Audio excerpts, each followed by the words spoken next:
I was a Republican for over 40 years, 30 years. You show us so much, apparently, in this new movie. Apparently, she says. The movie is called A New Film, Melania. Which then begs the question, what was the old one? Bum, bum, bum. Why was this important to you? Because you're a very private person in many aspects. Actually, I would say in all aspects, especially the ones, where she was involved with Epstein before she was involved with Donald Trump, allegedly.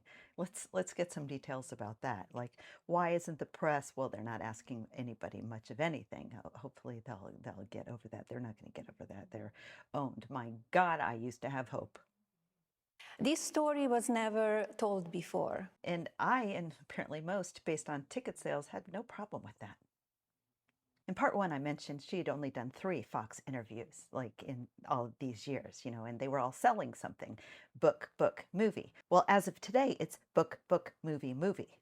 The director, that's Brett Ratner? Ratner. That was the voice of Greg Bovino wannabe, Greg Gutfeld.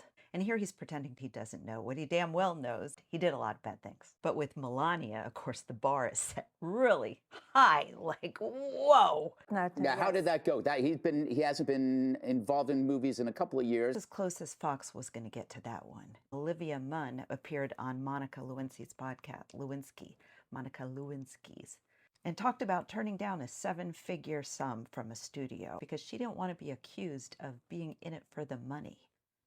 Respect. My God, Olivia, we need to be friends. He was very talented.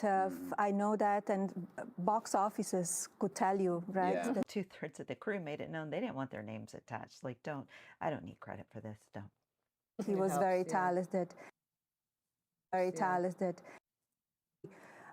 I said, did you hear that? I knew it. I said, the most important is that he puts out my idea, what I have. When the news broke about who was directing this, people were just like, yeah, that's about right. He was the best one, and he was great to work with. Melania doesn't have friends. She doesn't have close women friends. She's not going to think about women now. She's just sticking with what she knows and the kind of man she knows.